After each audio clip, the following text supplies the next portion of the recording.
말씀 예수님께서 계속해서 바리새인들에 대해서 몇 가지 이렇게 가리키시면서 질책하신 부분이 이렇게 계속되고 있습니다. 예수님 당시 바리새인들은 자신들의 그 경건을 굉장히 자랑하고 또 종교적인 척하면서 동시에 명예와 부를 취하는 그 일들을 위해서 남다른 열심을 가졌던 그런 자들이에요. 누가는 그런 성향을 두고 그런 사람들을 어떻게 표현하냐면 14절에 보니까 돈을 좋아하는 자들이다라고 이렇게 표현하고 있어요. 하나님과 재물을 동시에 섬기는 모순적인 신앙의 생활을 지금 바리새인들이 하고 있는 거예요. 세상과 하나님 사이에 양다리를 딱 걸쳐놓고 종교적 명예와 세상적 풍요를 동시에 얻고자 했기 때문에 그런 이중적 태도를 취할 수 있었던 거예요. 그들은 자신의 그 이중적 행위를 스스로 변호하기 위해서, 내가 지금 잘하고 있다라고 변호하기 위해서 어떤 이야기를 하냐면, 하나님으로부터의 그 받은, 지금 내가 부한 생활, 부자의 생활을 할 수 있었던 이유는 하나님으로부터 받은 축복이다라고 이야기를 한다는 거예요. 그래서 가난한 사람들, 그리고 고통 가운데 있는 사람들, 병들어 있는 사람들 모두가 다 어떻게 표현하고 있냐면 하나님에게 축복을 받지 못한 자들, 이렇게 표현하고 있는 거예요. 바리새인들끼리 지킬 수 있는 율법들을 다 정해놓고 그들은 그들 안에서 그들이 마치 종교적으로 대단한 무슨 규칙을 지키는 사람들 마냥, 그래서 하나님의 축복을 받은 사람인 것처럼 설명하고 말했다는 거예요. 너희들 이거 못 지켰지? 그러니까 너희들이 그렇게 가난한 거야.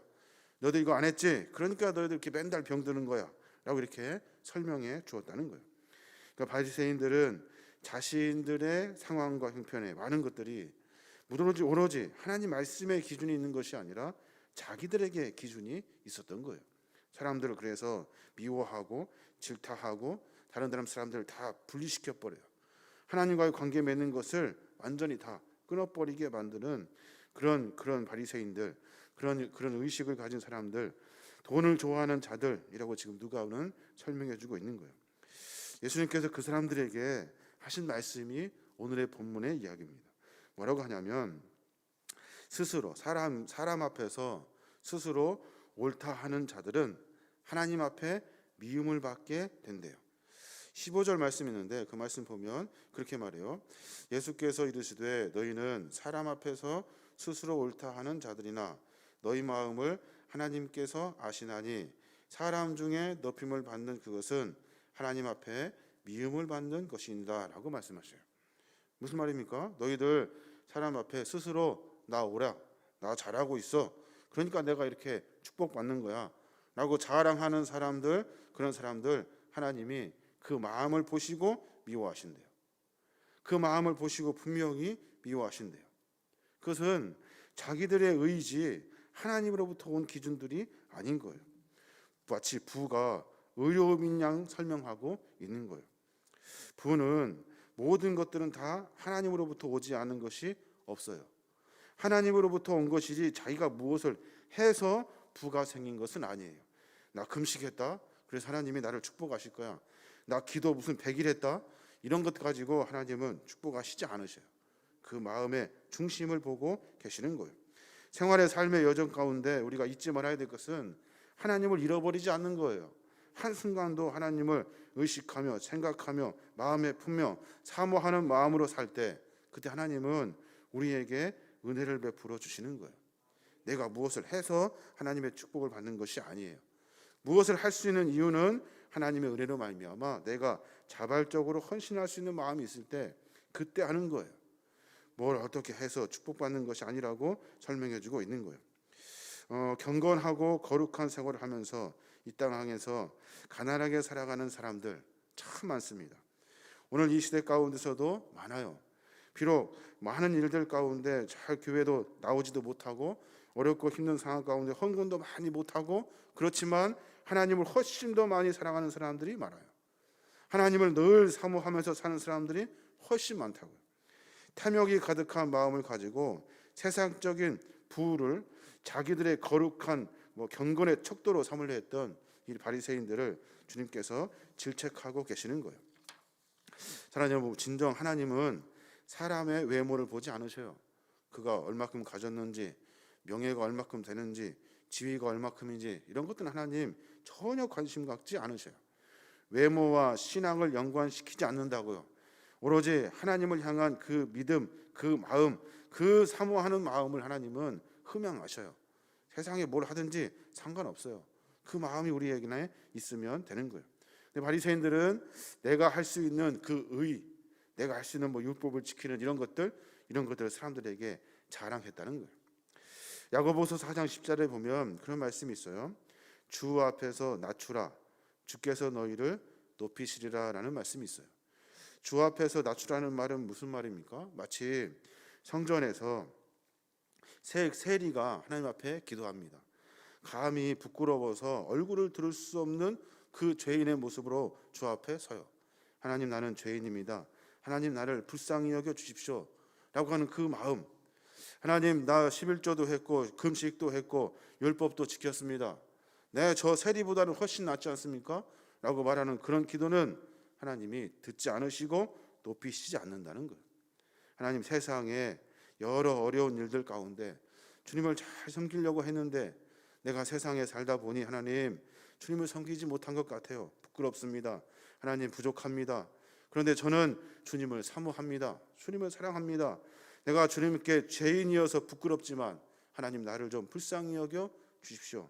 그때 하나님 우리를 높여 주시는 거예요.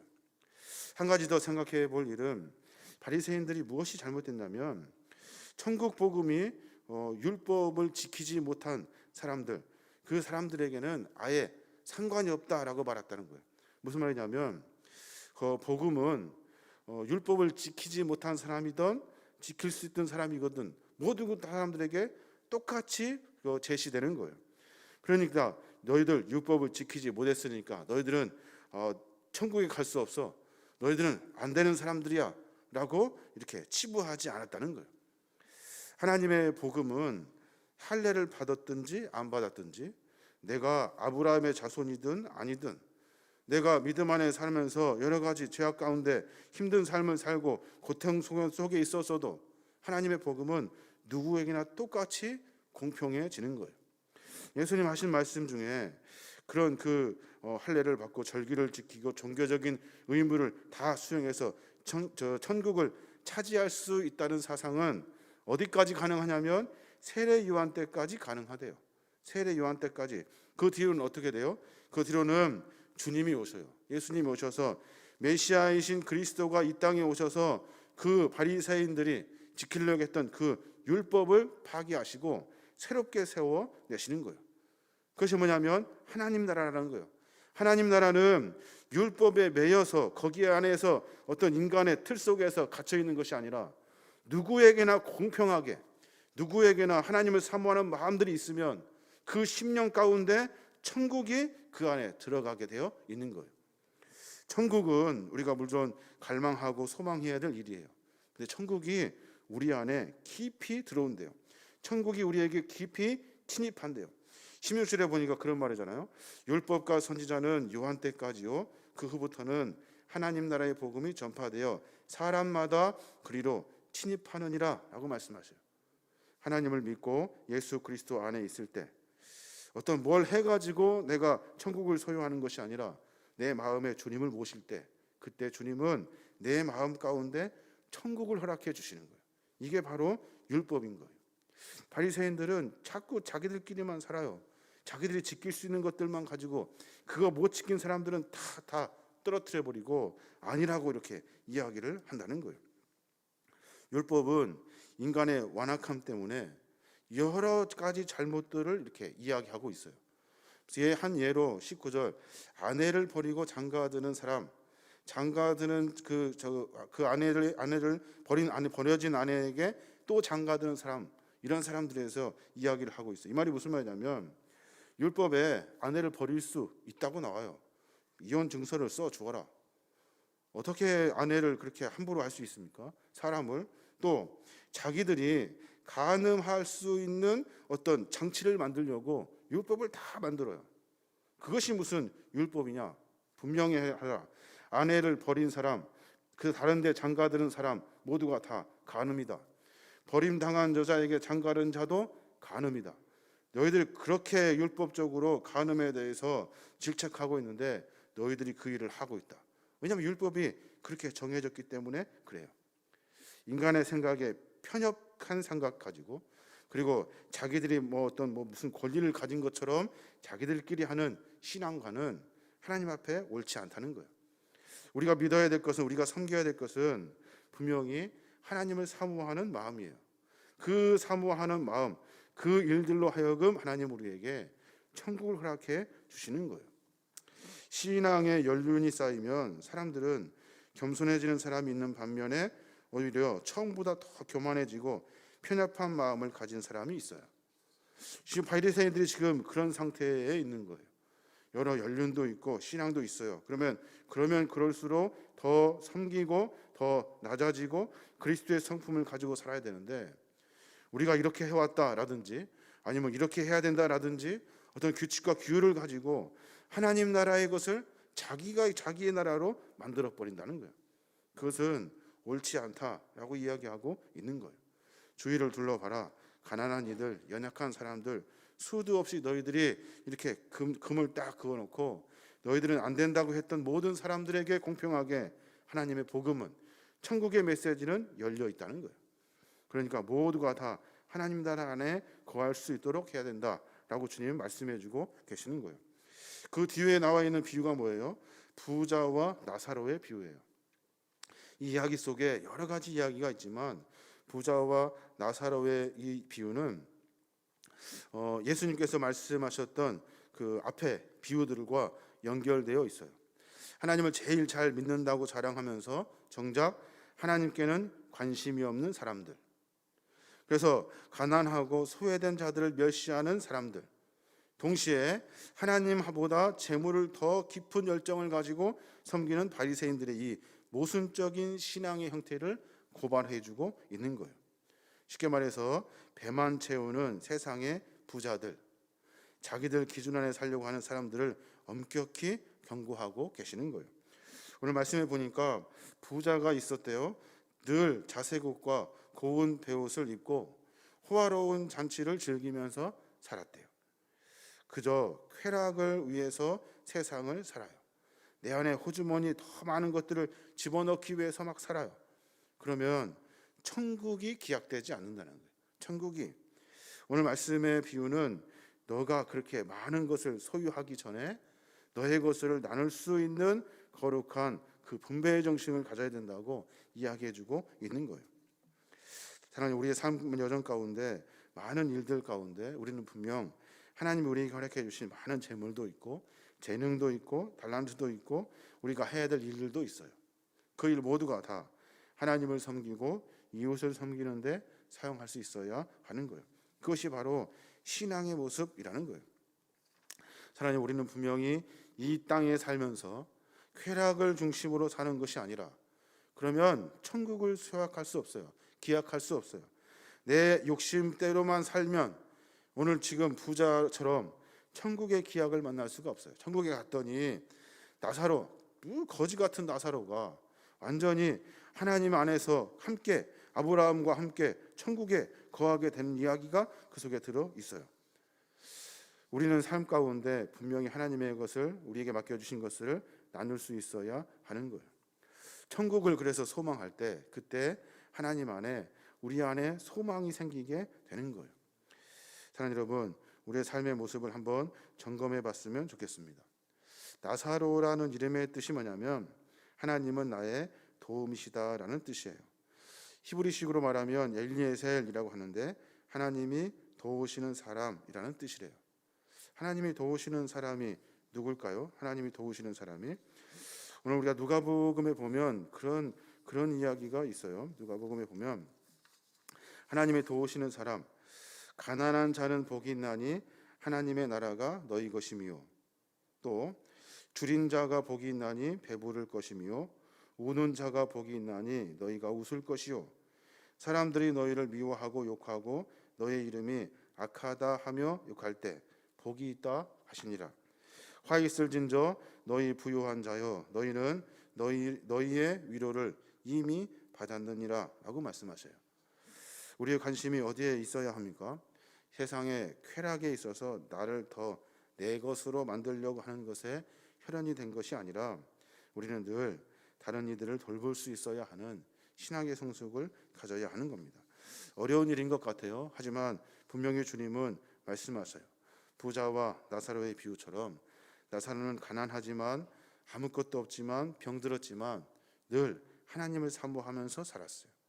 그래서 하나님께서 그를 천사들을 보내어 이렇게 장례식도 치를 수 없는 나사로가 시체가 밖에 성 밖에 벌어져 버렸거든요. 그런 장례식도 치를 수 없는 아주 비참한 모습이지만 사람들을 볼 때 완전히 하찮은 존재가 되었지만 하나님 보실 때는 하나님을 섬기는 거룩한 마음 때문에 하나님의 거룩한 천사들로 하여금 이렇게 하나님의 천국 자리에 가게 된 거예요. 부자는 맨날 자기 먹는 것, 입는 것 이런 것만 쫓아다녔어요. 그러다 보니까 하나님의 은혜 안에 거하지 못하게 된 거예요. 바리새인들을 향해서 주님 여러 가지 질타의 말씀을 하십니다. 어쩌면 우리의 신앙의 모습 가운데 내가 지금 현재 바리새인이 되어 가고 있지는 않은지 한번 생각해 볼 필요가 있습니다. 내 삶의 모습 가운데 내가 지금 무엇에 욕심이 있는지, 내가 무슨 생각을 하고 있는지 깊이 생각해 봐야 하는 거예요. 주님의 말씀은 그래서 해당되는 사람에게는 가장 써요. 해당되는 사람에게는 가슴을 막 파이는 듯한 그런 메시지예요. 그 메시지를 들은 사람은 두 가지 반응이 나온대요. 하나는 다윗과 같이 무릎 꿇고 철저하게 회개하여 하나님께 돌아가는 사람이 있는가 하면 바리새인들과 같이 선포된 선지자를 죽이려고 작정해요. 그 소리를 안 들으려고 한대요. 여러분, 성경을 통해서 우리는 그런 역사적인 이야기들을 우리가 볼 수가 있습니다. 우리 신앙의 모습, 주님의 말씀을 통해서 내 삶에 점검할 수 있는 이야기가 들려지면 곧바로 돌이키고 회개하여 하나님 앞에 서야 하는 거예요. 내가 어떤 재물 중심으로 살았다면, 내 욕심, 내 쾌락, 나를 위해서 살았다 한다면 오늘 말씀과 같이 내 집 밖에 거지 나사로와 같은 사람이 있는지 없는지 확인하고 돌볼 수 있는 신앙의 성숙을 만나야 하는 거예요. 내 고집과 아집으로 살아가는 것이 아니라 하나님이 모든 사람들에게 공평하게 엘리해 주신 그 복음의 메시지를 듣고 다른 이들에게 그리스도의 사랑을 전할 수 있어야 하는 거예요. 이게 바로 우리가 하나님께 맡겨주신 그리스도의 사명인 거예요. 오늘 저 여러분이 이런 말씀을 통해서 삶의 모습을 점검하고 비록 어렵고 힘든 일이지만 한 걸음 한 걸음 전진하여 마지막에 주님께 그래 애썼다, 수고했다, 부족하지만 그래도 네 마음 내가 안다 라는 그런 거룩한 축복의 은혜를 만났으면 좋겠어요. 그것이 바로 그리스도인의 가장 큰 은혜가 아닌가 생각이 듭니다. 저 여러분, 이런 삶을 통해서 주 안에서 승리하시는 믿음의 종들 되시길 바랍니다.